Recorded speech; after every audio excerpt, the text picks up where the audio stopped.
What is up, ladies and gentlemen? Yes, it is podcast day. We're doing this earlier in the day because it's Valentine's Day. And happy wife, happy life, right, 2Ks? Absolutely. And speaking of motherfucking 2Ks, this is actually what he looks like. He's not a figment. Please welcome on the show the man, the myth, the legend, Mr. Kyle 2Ks Kaler. It's good to have you back in the studio, my friend. It's good to be back. I was getting tired of the at-home recording.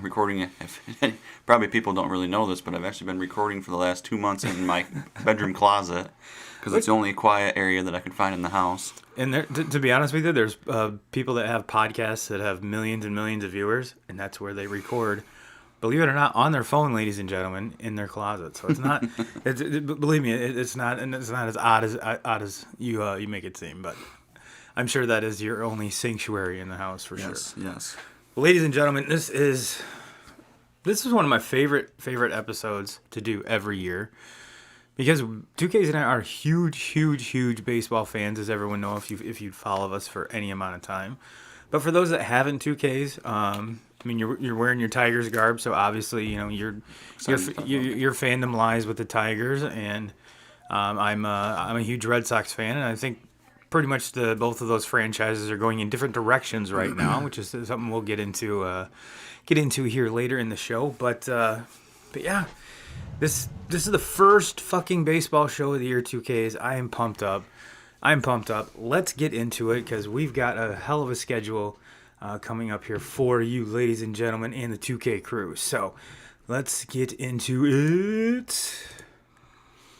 First of all, I want to start off with thanking Mrs. 2Ks because during the show last week, she actually bought us a beer. So I just wanted to thank her and say, Chelsea, thank you very much. For those of you who don't know what the hell I'm talking about, if you want to support the channel, which we love the support from all of you guys and gals, go to buyturbobeer.com. That'll send you over to our buy you a coffee website, and you can donate or help support the channel. Donate's kind of a corny word, but you can help support the channel in that way. Or if you just want to give us a like, subscribe, whether you're consuming it live right now, or if you are watching the replay, or if you are on the audio side. So all those likes and subscriptions do help. So we appreciate it. And to be honest with you, I still think it's cool that people listen to what the hell we have to say. So with that being said, got all that out of the way. Let's get into the meat and potatoes here, 2Ks. We're going to talk about, to be honest with you, in my opinion, and I want to get yours as well, Kyle. Not a lot of big name signings. Mm-hmm. It's been more acquisitions. Mm-hmm. There have been some 1-year deals, but we haven't seen that. Where it was Bryce Harper and Machado, just breaking the bank. You had Mike Trout breaking the bank. Even Nolan Arenado signing an extension and breaking the bank, and we'll get to him here in a little bit. But you have to attribute it to there's no fans in the stands. Mm-hmm. You're not going to see probably for the next 3 or 4 years these big name contracts like this, reaching the $35-40 million a year. Mm-hmm. And if you do, they're only going to be one or two year deals, just because the owners are kind of losing their ass right now. Mm-hmm. So we're going to do this kind of chronological order. Most of it's not, there's going to be some that's out of order, but you'll get the gist. And kind of coming out of the gate, the Padres pretty much dropped dick and said, you know what, Dodgers, we're tired of you. We learned our lesson in the playoffs. It's not going to happen. They went out and traded for Blake Snell, and I made a video that was like, oh my gosh, this is awesome. He's an awesome acquisition for that team. To me, a good fit. He's obviously playoff proven, and Cy Young Award winner. I'm like, this is a big deal. It's a big deal. Then they said, hold my beer. We're gonna get Yu Darvish from the Cubs too, which this one I've never been super high on Darvish. He has had some great seasons, and he's had some shit seasons. But I was more impressed with the Blake Snell deal, to be honest with you. So, absolutely. what are your thoughts coming out the gate? This is a big deal for the Padres because they're a young team Yes. bringing on this, a veteran staff to help kind of because all these pitchers for the Padres are unproven. Mm-hmm. So, in my opinion, this is huge. What do you think? Yeah, absolutely. You can't forget looking back at last year's trade deadline when they brought Clevenger over also. So they already have Clevenger. Which, unfortunately, because of Tommy John, won't be available this year. Yeah, so. yeah, but still have him there, and I think that injury there probably is the reason why they did make the moves to bring two solid pitchers over. Obviously with Darvish, he's been good. It's been ups and downs, a lot of ups and downs, but it's all health. If he's healthy, when he's healthy, he's one of the best pitchers in the game. If he could get a fucking haircut, I'd be impressed too. But if he shows up and he's not healthy, and it's just one of those injury riddled seasons for him, probably not gonna put the numbers up that the Padres fans want to see. But with Snell, you're talking about a top 3 or 4 pitcher in the game. Yeah. And I mean, former Cy Young, left-handed arm. I could go on for days with him. He's one of the best pitchers in the game. I mean, right off the bat with the offseason, how they started, it was like, okay, the Padres are going to be for real. Yeah, and then they're when it comes to Snell, that's kind of the MO for Tampa. Mm-hmm. Get an arm, develop him, make him badass, and then trade him because they don't want to pay him. So to see that coming out the gate, that it didn't shock me as much as some of these other ones that we're going to get to. But yes, I am super stoked to watch that Padres team with all that young talent. You've got a potential MVP in Tatis all day, and just to help everyone tends to forget that Machado's still there. Excuse me, just because he's been the seasoned vet over there, but yeah, it's gonna be the Padres are gonna be a super exciting team to watch if they stay healthy. Now let's move on to hit the wrong slide to go on to the next one. This is the one that I think we all saw coming. However, I don't think it was to the team where he ended up, and that's Frankie Lindor. You and I had talked at great lengths. That the Indians had to trade him to get something out of him. They just couldn't let him walk. I mean, that's just point proven. He's too good of a player just to let him walk. However, if you're an Indians fan, you're pissed off because you wanted them to re-sign him. Absolutely. I mean, this is what the Indians do all the time. Yes. They bring. I mean, their minor league system. I mean, I can go on. The list goes on with as far as all the pitchers that they've brought up through that. Just since kind of in that Terry Francona era, how many pitchers they have brought up through the farm system, and then they get there, and then they just get rid of them. Yep. And then you get a player in Francisco Lindor, one of the most special players in the major leagues, and you don't even. It was almost like they never even thought about signing him long term. Yeah, I get it. The money is a lot of money. Yeah, but that's kind of the way that the whole game is going now, and it's going to come down to what teams are going to want to throw that money on the table and offer it out to them. Yep. But as a fan of a team, and my team just keeps on letting these guys walk, eventually they're not going to be my team anymore. I'm going to stop showing up to the ballpark and rooting for that team, and it'd be frustrating.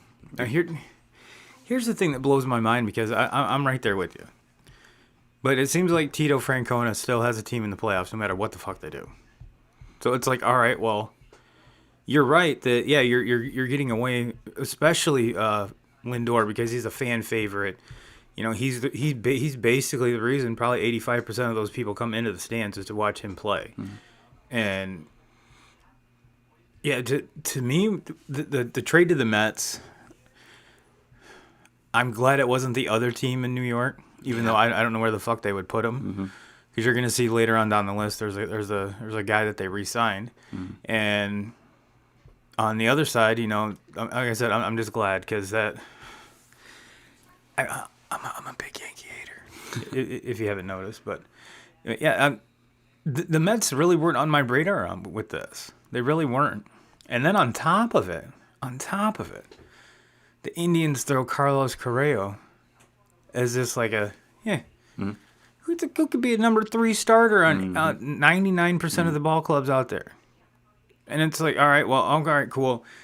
just take him too. Just take him too. And granted, he has had some injury problems throughout his career, but I mean, what pitcher hasn't? Yeah. To be honest with you, and it's not like he's a $25 million a year player, but he's still. I think that's going to be one of the linchpins to that team. And my question to you, 2Ks, is, and obviously I have a feeling that the Mets are not done. They also signed James McCann to a 4-year deal, which McCann, an ex-Tiger, and he just came off his career season. And really, and it's not like it was his career season, but he did it twice in a row. I mean, 2 good seasons in a row. I get it. Last year was a short season, but I think kind of under the radar, silently, that's a very good pickup. That because of the big splash with Francisco Lindor, it kind of gets forgotten about. Yeah. But when the season actually starts and they start playing some games, people are going to start to realize that he's a good player. He's a real deal. And he was one of my favorite dudes when he was with Detroit. So best of luck to you, McCann, because like I said, I'm a big fan. And now the question that I'm going to pose to you, 2Ks. With these, I mean, if you're a Mets fan, you're fucking stoked. I mean, you are stoked. You are just, see, dogs are even stoked. But with the addition of Lindor, are you positioning yourself to overtake the Braves? Are they there yet? They've got a great nucleus. They've got Pete Alonso. Got one of the better pitching staffs when healthy. You're going to get Thor back healthy. Arguably, you have DeGrom, who arguably is the best pitcher in baseball. These little additions, I think, are going to add up. But do they add up to where they can overtake the Braves? Yeah, I think that's going to be a very even matchup. I like the Mets pitching rotation better. Yes, I do too. A lot more established. Would it shock me if the Braves came out and they outpitched the Mets? Absolutely not. They have a lot of very young arms, a lot of unproven arms. But where I'm at now, I mean, they got too many. The Mets have pitchers that have done it for a long time now. You speak of DeGrom. I mean, I think he's the best pitcher in the National League right now. But when you get to the lineup, they added Lindor. But I'm not ready to put them over that Braves lineup yet, especially with the Braves, getting the deal with Ozuna and keeping him around, and keeping him there. That was a big deal. He was further down on the list, but I think it's huge. Yes, absolutely. Huge. Yep. And so I'm not. I think it's going to be very even with those two teams. It's gonna. I look forward to kind of watching that play out as the season goes. But I can tell you, if the Mets haven't passed the Braves, they've definitely tightened it up. Sure. With the moves and. With all sports, especially baseball, if you can pitch it, you're gonna put yourself in a very good situation come September to be right there and have an opportunity to go win it all. Yeah, and I've always been at the point where I believe good pitching can beat good hitting all the time, because if you're a good hitter, you're 3 out of 10. So. But I think the linchpin it's going to be the difference between the Braves and the Mets. And a lot of folks are going to say Ozuna, and there's a lot of folks that I'm saying Freddie Freeman. He's coming off an MVP year. I'm still waiting for, Alonso came out and had the fantastic rookie year. But then again, he was one of those players that last year didn't do shit. I think regardless. Take all of those stats from last year and just throw them away. Because there's hitters in there that hit 200 or 200 or below that are way better hitters than that. And I think they're going to come over this year and be, right around their 300 mark that they have been for their career. Same with the pitchers. And that is if we do get a 162 game season, of course, which it's leaning towards that. So, another team making kind of a big splash here is the Blue Jays. Now the Blue Jays, they have probably some of the best young talent, ironically enough, that are kids of post or older baseball talent. With Bichette and. There's Kevin Biggio. Glad Jr. And what they're missing, I think, is a lot of vet people. A lot of veteran influence. Very similar to the Padres. Mm-hmm. And I hate to say his name, but George Springer. They signed him and Marcus Simeon from the A's. Which you and I kind of talked about a couple, maybe 3 or 4 weeks ago. Maybe pretty sure it was off air, but we were talking about how, because we're digging through cards and Robert Pawson comes up and he's the shortstop of the future for the A's.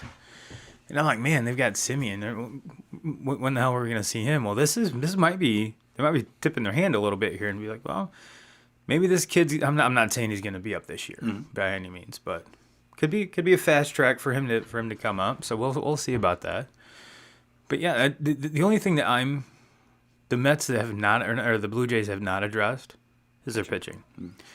And their pitching is going to be their Achilles heel, especially in the AL East, where you have the Yankees, you have the Rays, and you have the Red Sox. We'll even throw the Red Sox in there, even though the Red Sox suck right now.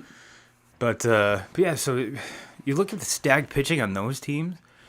Granted, Snell's now in the NL, no big deal.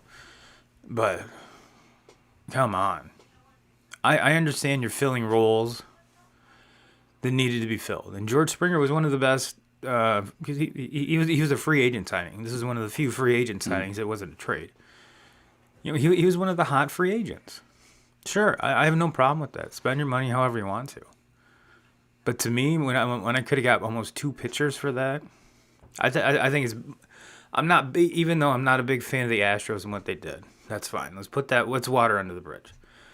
I think you could better utilize your money elsewhere, and still at the end have a better team. But let's see if the trash cans talk north of the border. And see what happens with. And to be honest with you, I hope George Springer moves on from that, has a great career, and the trash can thing is completely behind him. So, what are your thoughts on the Blue Jays? Yeah, kind of the same thing. I've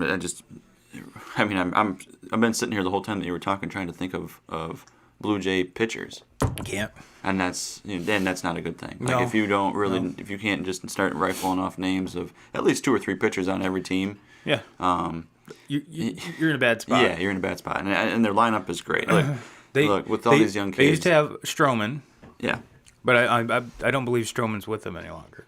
No, he's with the Mets. Yeah, so strike one. That I don't know, and they don't have Aaron Sanchez anymore. He's with the Astros, which I'm still waiting for. I'm still waiting to see. What did he just fall off the planet? Because, he was fucking dominant. He just had blister problems. So, and I have a feeling that he's gonna be a stud someday if he ever comes back. But that's neither here nor there. But yeah, there's two pitchers that are no longer with him. I couldn't tell you another one. Not their closer. He's with Houston now too. So, yeah, not in good shape. Yeah, they don't have any pitching, and until they address that, they can keep making all these signings that they want, and they can keep on talking about these young kids like your Bichette and like your Guerrero, and like your Biggios and all these. But until they have some pitching, I'm not gonna take them seriously, and I just don't think that they're not gonna be a relevant team, down the stretch of a baseball season. The position players obviously are very excited to watch, but there's no proven pitching at all. No, there's none whatsoever, and.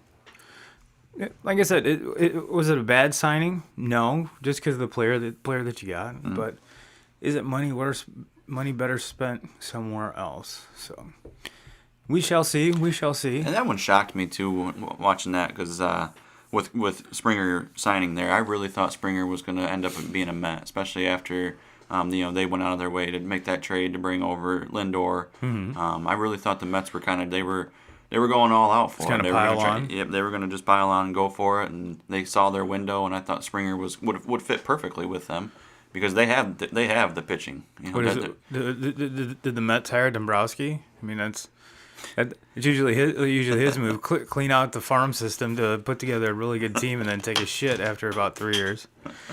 Yeah. So speaking of this one I was kind of brokenhearted about. I thought my Red Sox actually had a chance at him, and that's DJ LeMahieu, re-signed with the Yankees. Again, he was probably the dude that got paid the most on this list. As far as years ago, as far as contract size, I think it was only like $80 million. So Yankees got a steal, in my opinion. Dude has a batting title in the AL and the NL. Obviously you can put him in almost any infield position because the Yankees did. But yeah, again, like I said, I'm a Yankee hater. I was hoping we could pry him away, but no. But yeah, I mean, that's, to me, if you're a Yankee fan, that's a no-brainer. Just that was put a check out for DJ and just have him fill the amount in. the funny thing with the funny LeMahieu story is when Colorado didn't re-sign him and they let him walk. There was always the talks about how he could not hit. He could not hit outside of out of Colorado. Obviously, hitter's ballpark. Sure. Ball flies over there. But the splits were, he can't hit anywhere else. He's never going to make it. And the Yankees, they kind of just took on. Well, he batted .327 in his first year, and then last year in the short season batted over 360. I mean, there was him and a handful of other dudes that were him and Charlie Blackmon, I think, and maybe one or two other guys that were actually making a push for 400. So, in my opinion, if you hit 460 games, it's not the same as hitting 400 and 162. But that's a whole other ball of worms that we'll get at, and we'll save for another time here. We already talked about the Marcell Ozuna, which I thought was huge. I mean, he's a very, very impactful dude when it comes to the Braves and what they do. And dude can hit for power. He can hit for average. Plays a pretty good outfield. I mean, he's not a bum out there. I think this is a 4-year, if I remember correctly. Still very, very team friendly. So like I said, that was a huge one. Another big one to me is Nelson Cruz re-signed with the Twins. Only the best DH on the fucking planet. Yeah, you re-sign him for a year, sign him up for another year, especially in that lineup. Yep, that's what Twins do is they hit home runs. They hit home runs. And here's the big one. Here's the big one that kind of got a lot of feathers ruffled. So we flew through a couple of those just to get to this one. Is Nolan Arenado traded from the Rockies to the Cardinals, which is fine. If I remember correctly, though, they didn't really get shit in return. Like, they got maybe, a bobblehead, a Gatorade bottle, and some sunflower seeds. I mean, let's be real. Arenado's the best third baseman in baseball. Hands down. Always been a fan. He's got a great glove, a fantastic arm, and can hit for power, hit for average, RBI speed. Pretty much, if you drew a third baseman, like your ideal third baseman, this is him right here. This is it. I mean, is he going to lead the league in home runs? Probably not. Is he going to lead the league in average? He'll be close. But name me another third baseman that rakes like him and can field like him. I'll even give you a minute because I don't think we can find one. There's some that are close. Yeah. Some that are close. And but defensively, you can throw Chapman in there. Yep. From the A's. And Chapman is a very good hitter, but he's not anywhere on Arenado's, even on his radar. Like you said with Colorado, the thin air up there, Coors Field. Can he hit outside Coors Field? I don't think he's gonna have a problem. No, I don't think he's gonna have a problem. But Arenado's your dude. I mean, you're more, not that I'm down on him, but you're more higher. You're higher on him than I am. So, what are your thoughts on it? I think the Cards just raped the Rockies and just ripped them from him. Yeah, I could not be happier for Arenado to get out of there. Sure. Yeah. I mean, you have a player of that caliber, and it just seems like since he's been there, You cannot tell me that the most important thing to the Colorado Rockies is trying to win a World Series. That's always had been. How many big names have we just watched them let go, let walk? We're just talking about Cleveland, how they were doing the same thing. Yeah. And they just let these guys walk. And for Arenado wants to win. I don't blame him. And so I think this just works out perfectly. Is St. Louis do they have the team like the Dodgers or the Padres or the Mets or or the Braves, some of these other teams that we've talked about? No, but they're sneaky good. They are. And they always are. How many years do you get to the playoffs and you haven't even talked about the Cardinals all season long? Cardinals re-signed Yachty for another year as well. Yeah, I didn't write that down on the list, but all of a sudden you get to the playoffs and a team that you haven't even talked about throughout the entire season. They're there. His team is like the pitching staff is anchored by 55-year-old Adam Wainwright, which they extended another year as well. But dude, just think defensively, you have Goldschmidt and Arenado on the corners. There's two Gold Gloves, and those guys are going to be batting back to back in the lineup. Yeah, you have probably the best corner infield in baseball. Mm-hmm. And like I keep hounding, the Cardinals didn't give up a lot. Not even their fifth or sixth prospect. I mean, this was horrible. Like, they just were like, all right, here.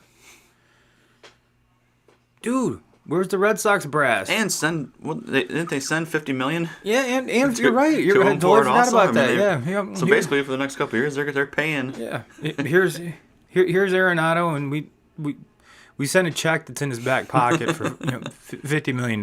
Just take it. Just take it. But yeah, it was weird. Weirdest thing ever. Cubs fans, you're obviously brokenhearted seeing Arenado come over because you got to face him multiple times a year, and you get to do it without John Lester. Mm-hmm. And one of the ones that I did not put on this list is they re-signed Arrieta. Mm-hmm. In my opinion, I would much rather have Lester than Arrieta. So why let one walk? And I don't get that. I'm not a Cubs fan, never have been. Actually, have I ever really said anything good about the Cubs? Very rarely. But that to me was just weird how that all played out. That's all just to let him walk. And it wasn't like you were going to have to break the bank or anything like that to keep him. And he's been nothing but good for you. And since he's put a Cubs uniform on. You saw that he had a going away party where he didn't even attend. Yeah. But picked up the entire tab for the bar. And I want to say it was like $45,000. Mm-hmm. Everything was on him. Yeah. Just to say thank you. So Lester's always been a class act. Mm-hmm. Does he ruffle some feathers on the field just because he's super fucking competitive? Yeah. Sure. Mm-hmm. Sure. But as far as being a good dude, I enjoyed watching him when he was with Boston. When he first signed with the Cubs, he was fantastic. Mm-hmm. Take the ball. He's battled cancer, mm-hmm. and I can't remember off the top of my head him ever being on the DL. Mm-hmm. That just goes to show you how much of a competitor he is, and his relationship with David Ross. Don't forget, ladies and gentlemen, that was his personal catcher. Now he's a manager. Could you imagine David Ross going to John Lester? Like, brother, sit down. I hate to do this, but we got to cut you. And the man that David Ross is could have just pawned that off on some of the other brass. Mm. I have a feeling Rossi has the balls. He's like, no, fuck you. I'm doing it. If it's gonna come from someone, it's gonna come from me. And I don't know this story from Adam. I'm just saying. Mm-hmm. From what I've seen character-wise and the relationship-wise they had, probably in the back of Rossi's mind, he's going to have it one day. But I have a feeling that and Cubs fans, if I'm wrong, please tell me I'm wrong. But just knowing that the situation, I have a feeling that Rossi gave Lester's walking papers. But still, Arrieta had one good year, maybe two. Mm-hmm. Lester has a career. Yeah.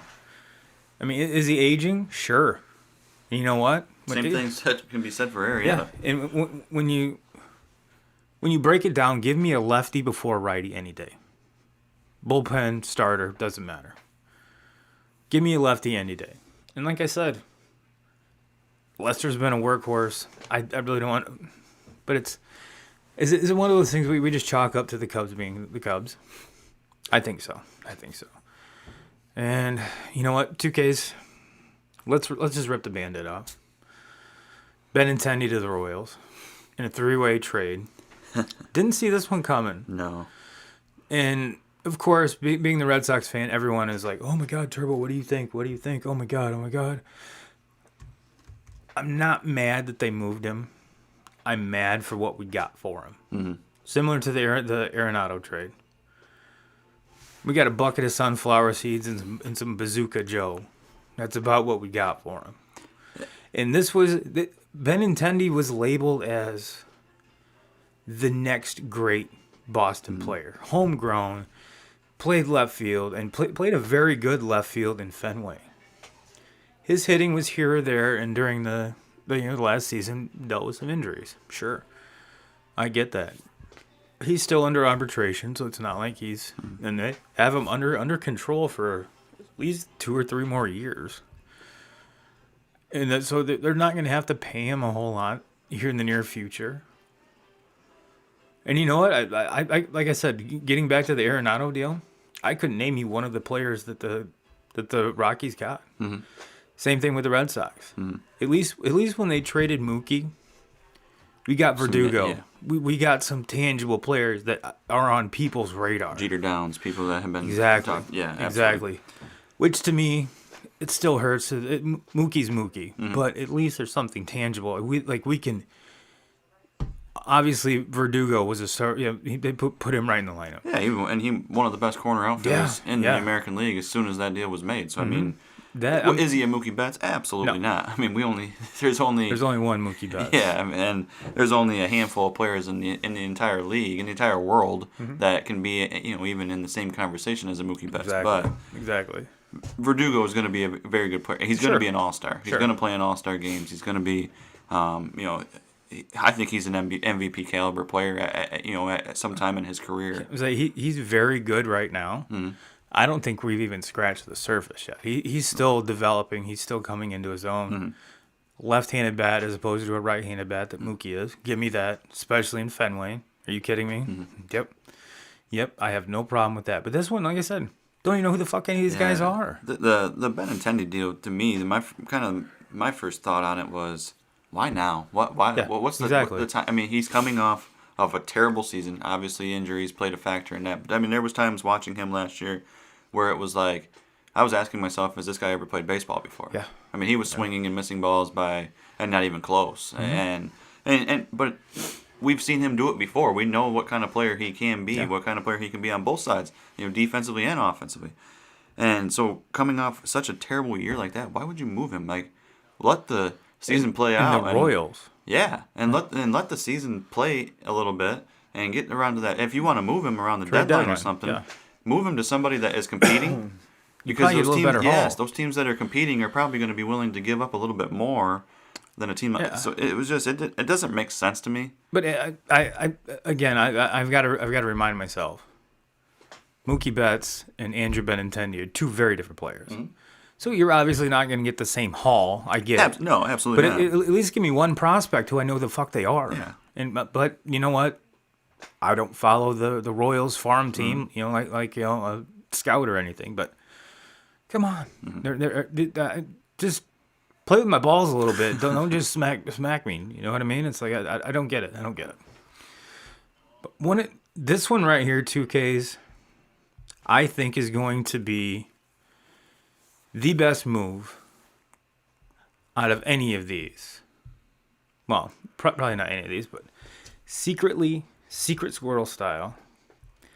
I think this one is going to pan out a whole lot better than I think most people probably don't even know that Josh Bell is a National now.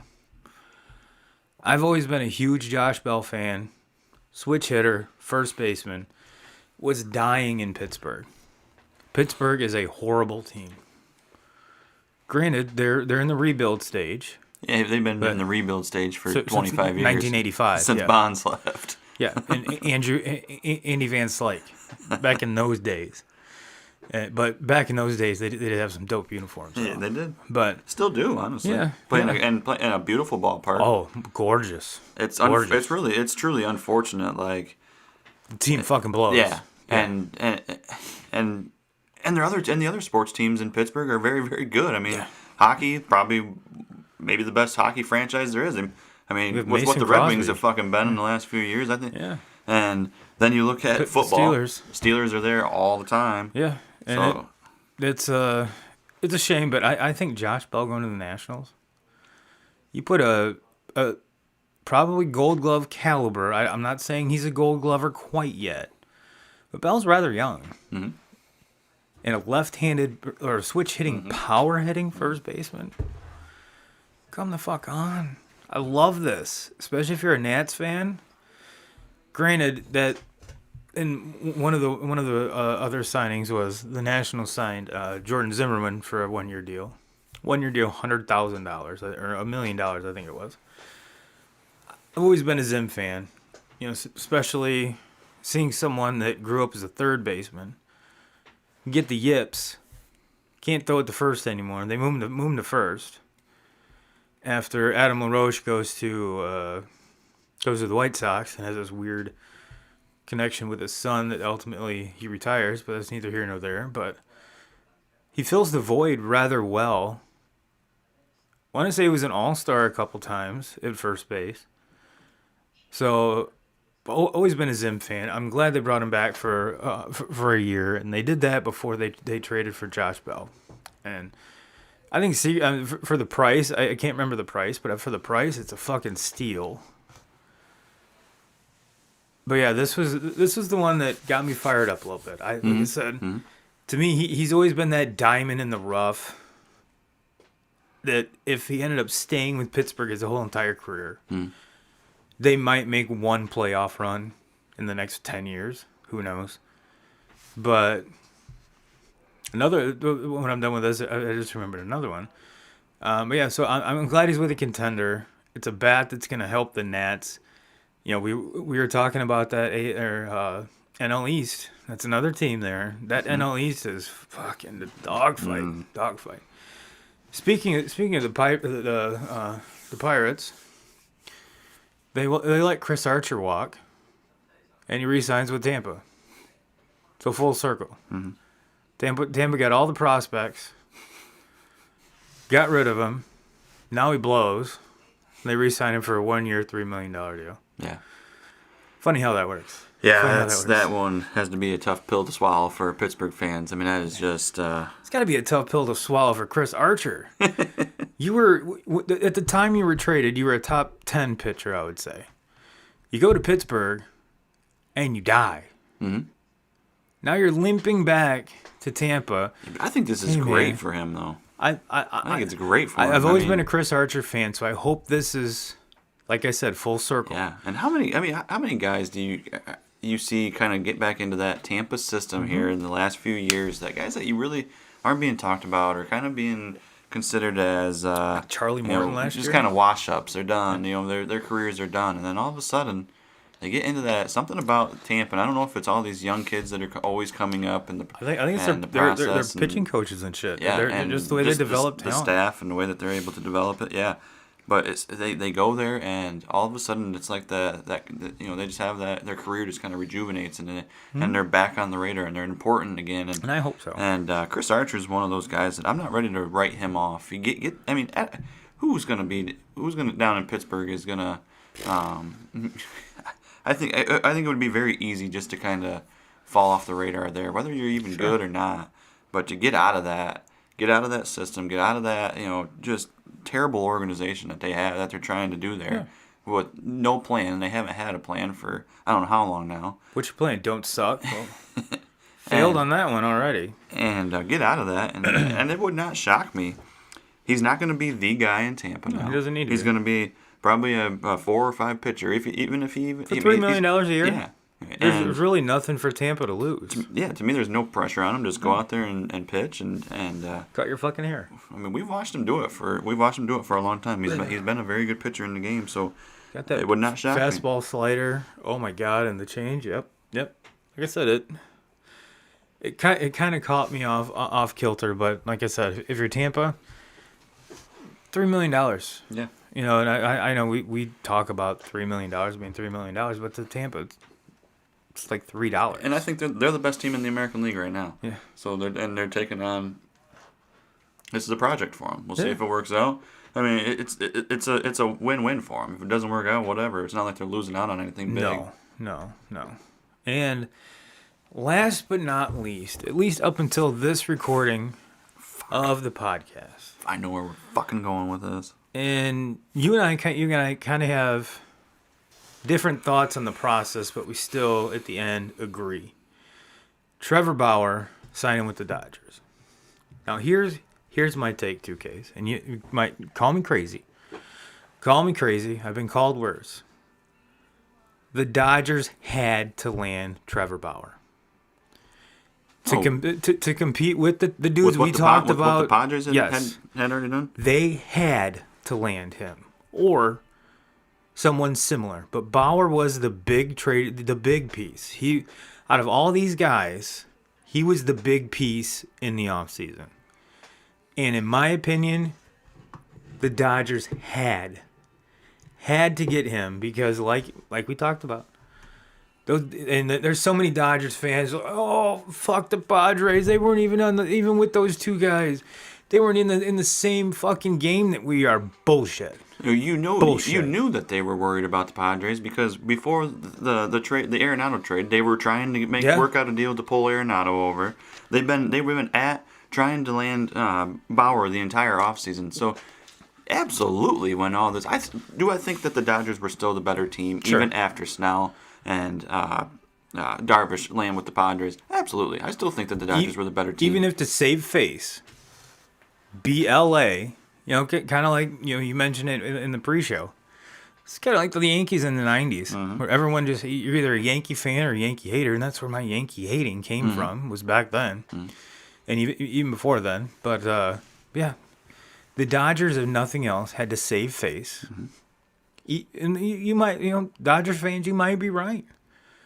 That on paper, and by the way, the Dodgers also signed their third baseman. Turner. There we go. Signed him to, I think, 4 years or something like that. But always liked him. Cut your fucking hair. As you notice, I've got a hair thing going on. And it's just, when we break down the NCAA basketball, you hear it a lot because it's irritating as fuck. But that's neither here nor there. But, yeah, so the Dodgers brought on this arms race themselves. Going out and trading for Mookie Betts. Going out and just acquiring these assets where they're pretty much betting against themselves. So, LA, you brought this on. Same way the Yankees brought this on back in the 90s. You put the spotlight is on you. And you know what? It's LA, so you should be used to it. But they had to make this. They had to land Trevor Bauer. What's weird is opening day, who gets the fucking ball in LA? Is it Bauer? Is it Bueller?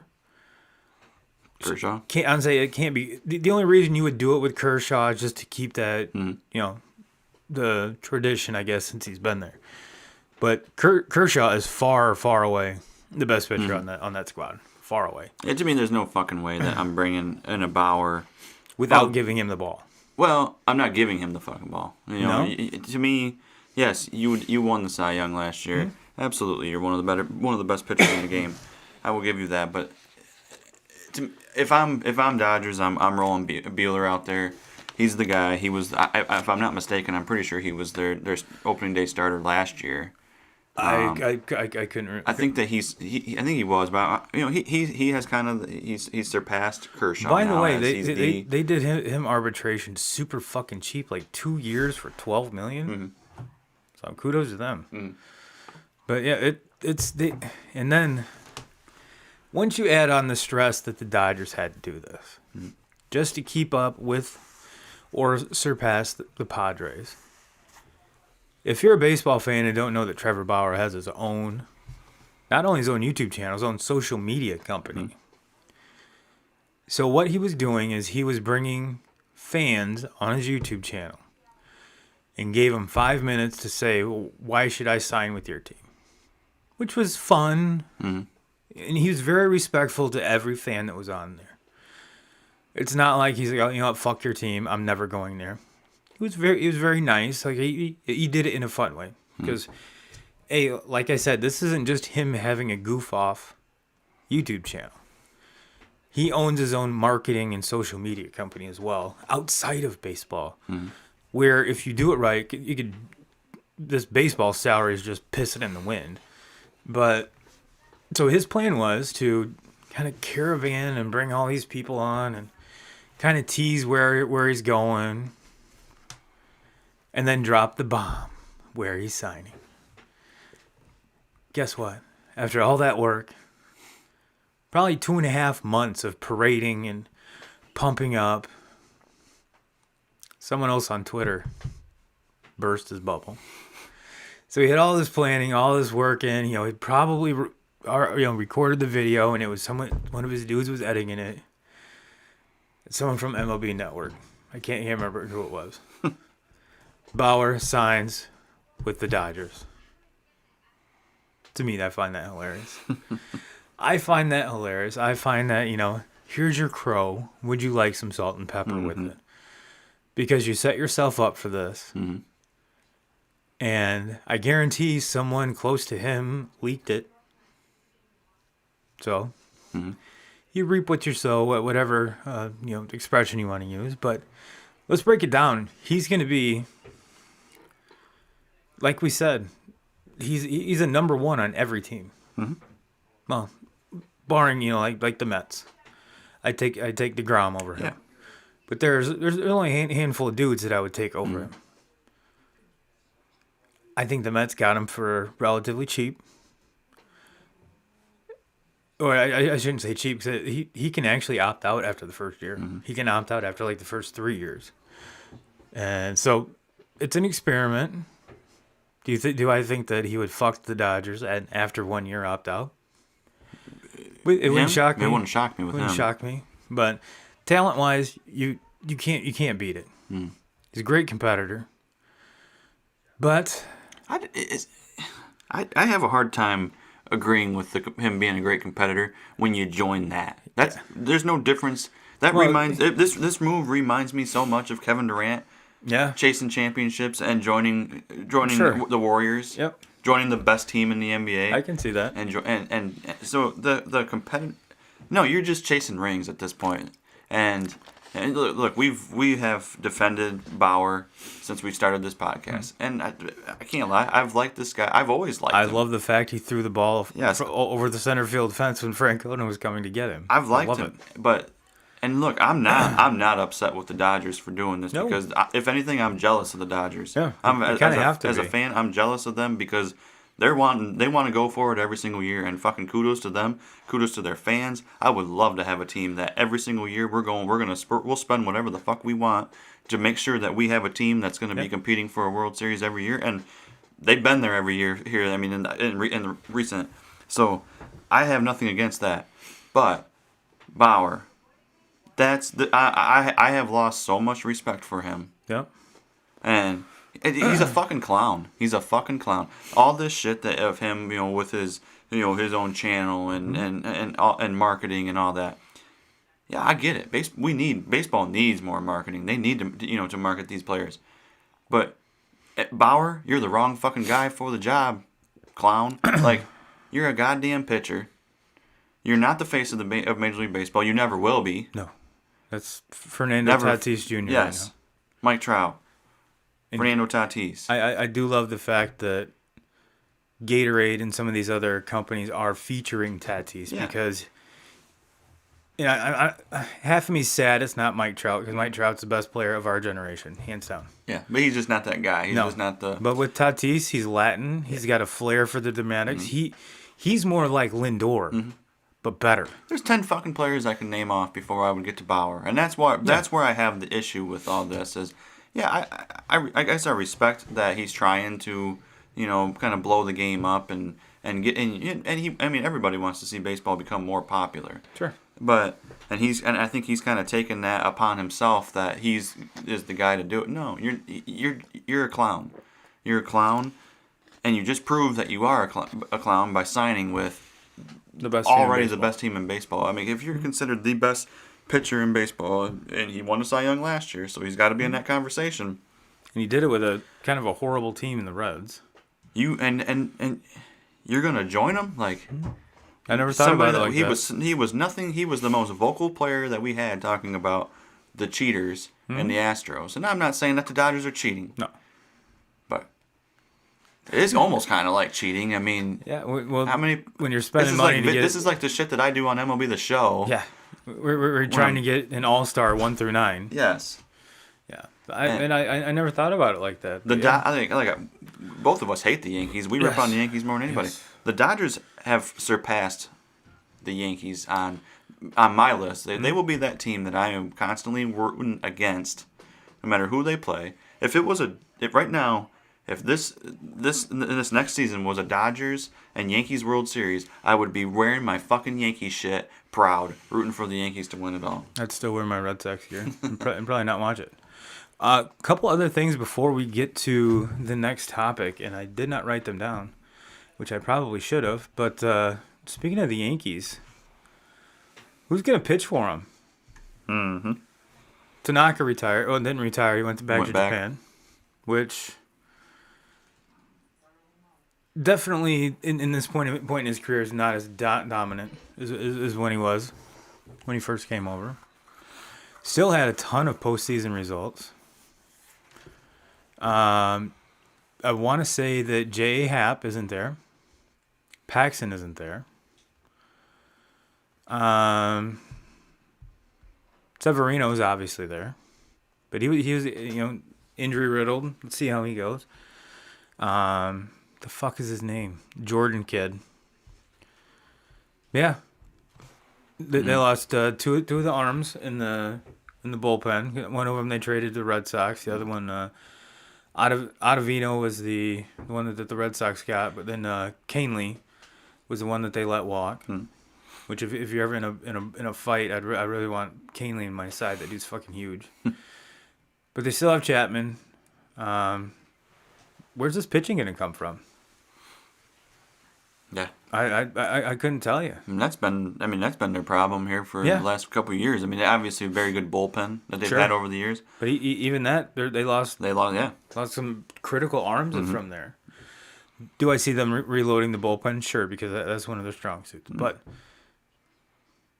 do you have prospects? I'm sure they have starting pitching. Sure, they have some, absolutely. But as far as looking at some of these other teams, I mean, look at Tampa Bay.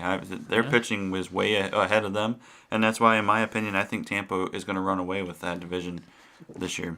Yeah, like we said, good pitching can beat good hitting any day. All right, I just wanted to throw that in there, just for what the kids say, shits and gigs. All right, well, 2Ks, the floor is going to be yours, my friend. I really didn't want to do a Super Bowl recap because you didn't want to fucking talk about Tom Brady. Yeah, but just say it. Just say it. Well, and there really wasn't a whole lot of recapping besides it was an ass kicking.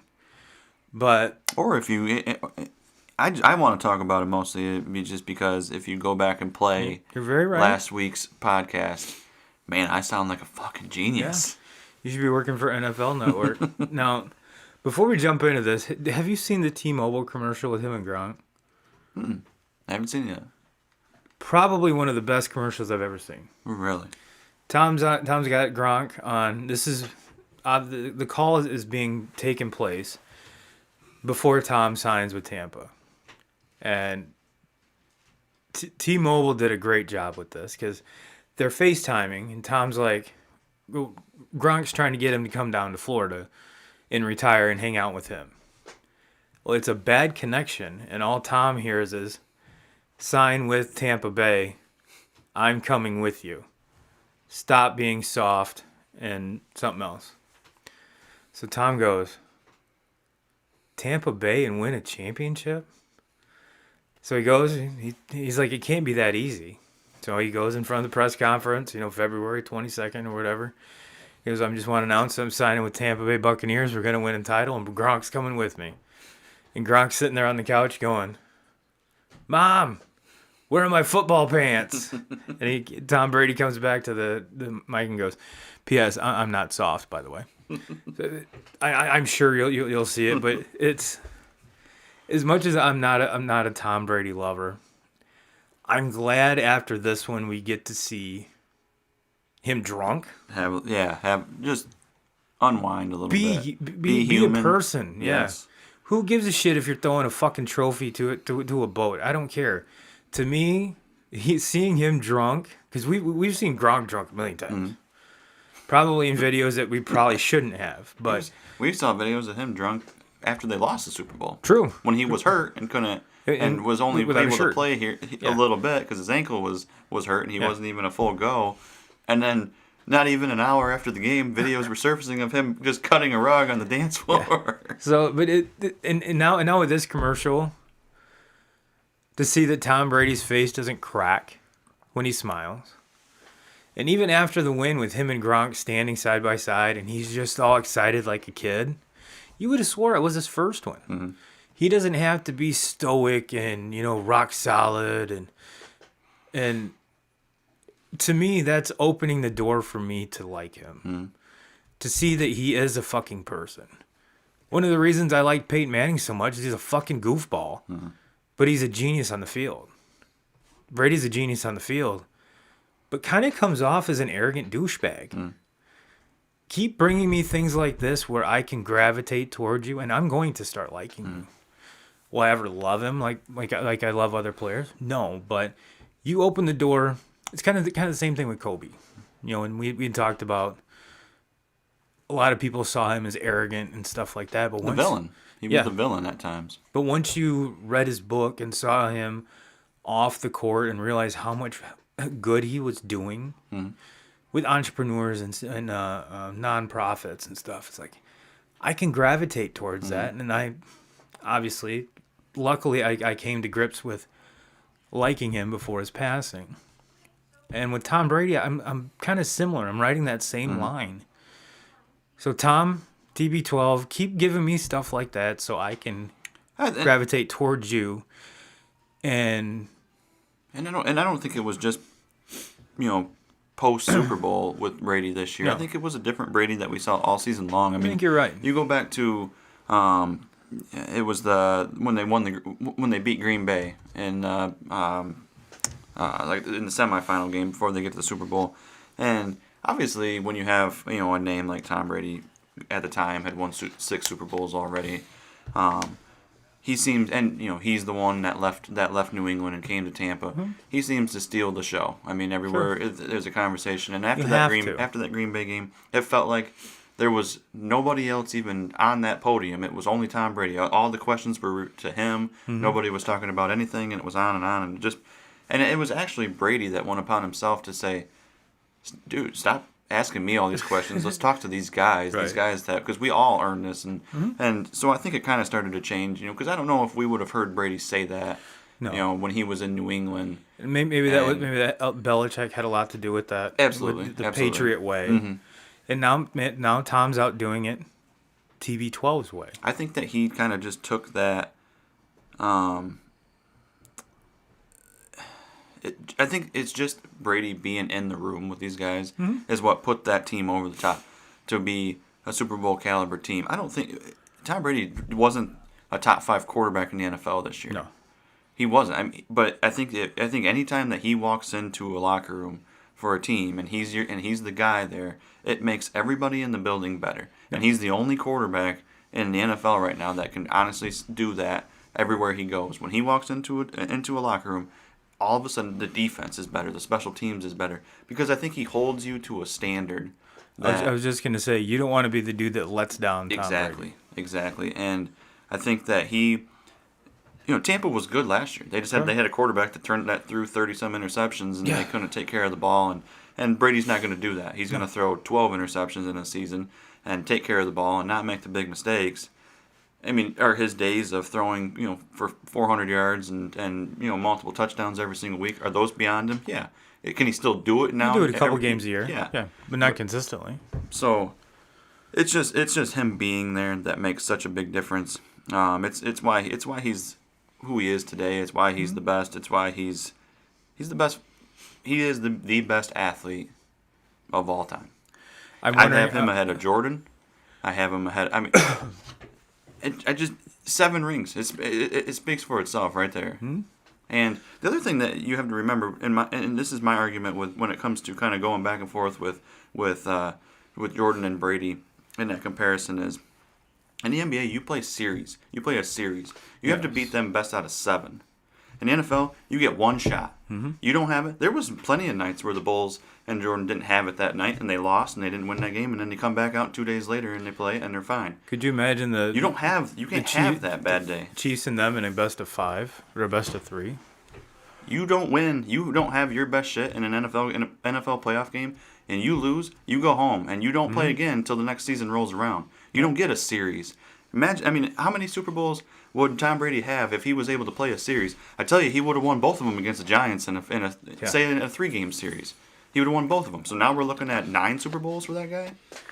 Yeah, you're right. You're right. But this one, you know, when it gets back to your dissection, your analysis, you were pretty spot on. Mm-hmm. You know, the game was won in the trenches.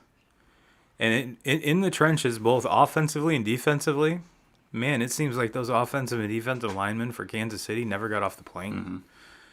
I mean, it's you can't let Jason Pierre-Paul run wild, which he did. The 2 injuries to both tackles was huge. Just a huge deal. I mean, you lose Eric Fisher, one of the best left tackles in the game, and you take him out of there, and then you're going up against maybe the best pass rush in the NFL. Mm-hmm. Probably are the best pass rush in the NFL.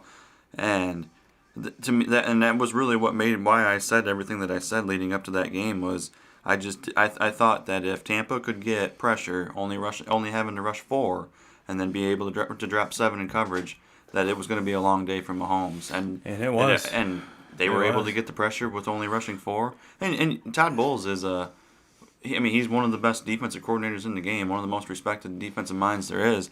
But he's known for the blitz. He's known for all the exotic blitzes and getting after it. And he changed his entire style. It was I'm going to rush 4. Mm-hmm. I'm going to drop everybody in coverage, and they have the linebackers that are athletic enough. Yes, that's the key to cover Kelsey. And then if you always have 2 or 3 guys over to just basically shade Hill and not allow him to get the deep ball. You won. Yeah. Yeah, that's what happened. It would not shock me to see both these teams back next year. Mm-hmm. Tom's got 1 more year on his contract. That is saying that he doesn't ride off into the sunset. He's coming back. He already said it. And I mean, at this point, he's still at the top of his game, regardless of what his age is. And the funniest part to me with Brady talk is how many fucking times, because this year it was, is Mahomes going to be able to surpass him? No, he's not going to. Whether Mahomes would have won that game or not, he wasn't going to. Wasn't going to make him better. But how many damn times are we going to have the conversation of saying that? Well, this is the one that put Tom Brady over the top. This is the one that made Tom Brady the best of all time. This is the one that solidifies. Mm-hmm. He became the fucking GOAT when he beat the Falcons and came back in the 4th quarter and won that game. That was for the Super Bowl. That was when he became the GOAT. And nobody's going to pass him. No. And now, where he's at now, Mahomes is never going to catch him. I don't think there's any quarterback that's going to catch him. No. And just to put it in perspective, ladies and gentlemen, Tom Brady has 7 rings. The Steelers and the Patriots have 6 each. So he has more individually than an entire organization. So, granted, yes, 6 of them did come with New England. So you kind of have to take that into perspective. But it's still it's an achievement. It's one of those like the career hits record Pete Rose has. I don't think that's ever going to be broken. The steals record that Ricky Henderson has, that will never be broken. This is one of these stats that's never going to be touched again. Never going to be touched because A, you're not going to see a quarterback be with it, especially with this stupid quarterback carousel going on right now, which I think is fucking retarded. But you're not going to see a player stay with an organization for 20 years. And if you do, how many of those 20 years are you actually competitive and can get to a Super Bowl? Multiple times. A lot of times back-to-back. If not back-to-back, 3 out of 4 years. And just have the consistency. And I think one thing you cannot take away from Brady is his fucking durability. He had the 1 year with the torn ACL, and after that, as the dude missed a game, one that out of all the fantasy football years I played, I can't remember him ever missing a game. I mean, granted, they would take him out once they got a big lead, but he'd still start the game. But I don't ever remember him, with the shoulder. He was always listed on the injury report, even this year. And what's funny is that it said that Tom Brady's having minor knee surgery. Well, you know what? It's always minor when the surgery's not on fucking you. Mm-hmm. When it's on you, it's a big deal. But that's neither here nor there. But yeah, like I said, I respect what he does on the field. And now that he's opening up and letting me see, like, the real him, like if you went out to dinner with him and hung out with him, I think he'd be a funny guy. I think he'd be a kind of cool to hang out with. Mm-hmm. So I'm hoping that's, and like I said, once you see this T-Mobile commercial, and if you haven't, you should pull it up on your phone. When we're done recording, you should watch it. It's fucking hilarious. And normally, I know when it comes to commercials, I'm like, commercials fucking stupid. This one actually had me chuckling and it had me laughing, and I was like, all right, T-Mobile, good, kudos to you. Whoever did that in the marketing department needs a fucking raise. So. Well, 2Ks, we're actually at the hour 7 mark. And for those of you ladies and gentlemen that did stick with us, we do appreciate it. If you could give us a like, subscribe, and head on over to buyturboabeer.com because we just talked for an hour and I'm kind of thirsty. Mm-hmm. A beer sounds good. And just so you know, I do get notifications on my phone for everyone that does buy a beer, so I can, instead of waiting till the next week, like Mrs. 2Ks, I will be able to feature, and I might be able to put it up where a little bling comes up on the screen. So keep that in mind. Well, ladies and gents, you have a fine, fine week. Have a happy Valentine's Day, and 2Ks. We didn't even tell the folks this is our 2-year anniversary. Mm-hmm. Most folks, when they think Valentine's Day, they think roses and candy and a good dinner. Not us. We fucking podcast. That's what we do. That's what we do. So, ladies and gents, like I said, have a great week.